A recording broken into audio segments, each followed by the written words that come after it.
मराठी आपला कट्टा यामध्ये आपलं स्वागत आहे। आणि आज मी आलेलो आहे वडाळा या ठिकाणी। आज आहे आषाढी एकादशी। आषाढी एकादशी निमित्त आज या ठिकाणी अंधश्रद्धा नेमकं काय आहे जाणून घेऊया। या मॅडम नमस्कार। नमस्कार मॅडम आपलं नाव सांगा। माझं नाव नीता दगडू डुबे आणि मी अखिल भारतीय अंधश्रद्धा निर्मूलन समितीच्या ठाणे विभागाची महिला संघटिका म्हणून काम पाहते। बरं, आज या ठिकाणी ही समिती किंवा हे जे कार्यक्रम राबवलेला आहे नेमकं ह्याच्या पाठचं रहस्य काय? अखिल भारतीय अंधश्रद्धा निर्मूलन समितीतर्फे गेले 35 वर्षापासून आम्ही प्रति पंढरपूर वडाळा या ठिकाणी हा चमत्कार प्रात्यक्षिक प्रबोधन आणि पुस्तक विक्री अशा प्रकारचा स्टॉल सालाबाद प्रमाणे आयोजित केलेला आहे। उद्देश हाच आहे की अंधश्रद्धा निर्मूलन समिती म्हणजे काय तर संतांचे विवेकी विज्ञानवादी आणि मानवतावादी विचार कर्मकांडापासून मुक्तीचे विचार लोकांपर्यंत पोहोचवावेत म्हणून हा प्रकारचा स्टॉल आम्ही या ठिकाणी आयोजित करत असतो दरवर्षी। बरं मॅडम, मी एक छोटासा तुम्हाला प्रश्न विचारतो। मी जारण विषयी मला थोडंसं जाणून घ्यायचंय। जारण म्हणजे काय, नेमकं काय आहे रहस्य? जारण आम्ही अखिल भारतीय अंधश्रद्धा निर्मूलन समितीच्या व्यासपीठावरून सातत्यानेच मंत्रतंत्र जादूटोणा या विषयावरती प्रबोधन करत आलेलो आहोत।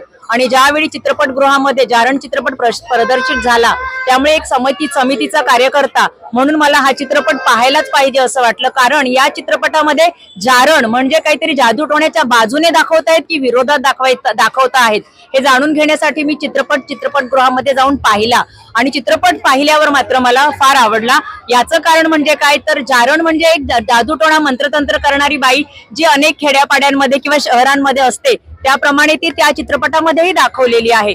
सुरुवातीच्या चित्रपटाच्या काही भागामध्ये असं दिसत होतं की तिच्या या कर्मकांडामुळे किंवा तिच्या त्या छुछागिरीमुळे अमृता सुभाष हिच्या वागण्यामध्ये बदल होतो आहे का, तिचं वागणं बिघडलेलं आहे का, ती कशी वागते आहे असं वाटत होतं की हे सगळं तिच्यामुळे होत आहे किंवा त्या सामर्थ्यामुळे होत आहे।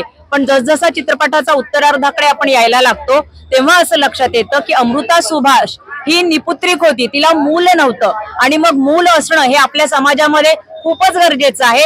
आणि ज्या स्त्रीला मूल नसतं ती स्त्री स्वतःला फार अपुरी समजत असते आणि त्याच्यामुळे त्या विचारामध्ये ती इतकी गुंतून गेलेली असते की तिला मग ते मूल एन प्रकारे हवंच आहे असं तिला वाटायला लागतं आणि मग कल्पनेमध्ये तिला मूल आहे अशी कल्पना करायला लागते। आणि मग त्याच्यातून ज्या घडामोडी होतात, अर्थात चित्रपटाची पूर्ण स्टोरी इथे सांगण्यात काही अर्थ नाहीये, आपण चित्रपटगृहामध्ये तो चित्रपट जाऊन पाहिला पाहिजे।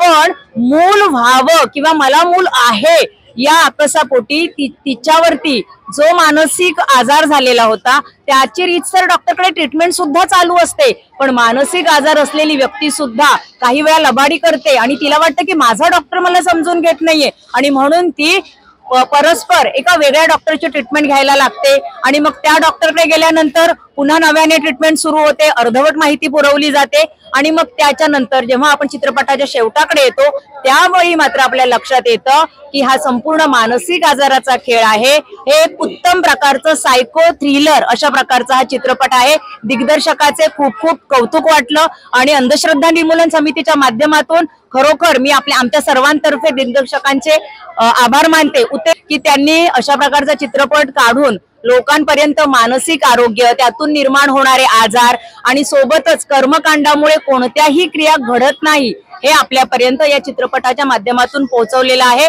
आणि त्याच्यामध्ये दिग्दर्शक अतिशय उत्तम प्रकारे यशस्वी झालेले आहेत। तर मंडळी, आपण ऐकलात की नेमकं जारण याचं पाठचं काय रहस्य आहे, काय कारण आहे। आणि मला असं म्हणायचं की तुम्ही कमेंट करून सांगा की तुम्हाला ह्या जारणविषयी काय माहिती आहे ते। तर पाहत राहा, आपल्या सबस्क्राईब करायला विसरू नका, अशीच सहकार्य ठेवा। तोपर्यंत मी रजा घेतो। जय हिंद, जय महाराष्ट्र।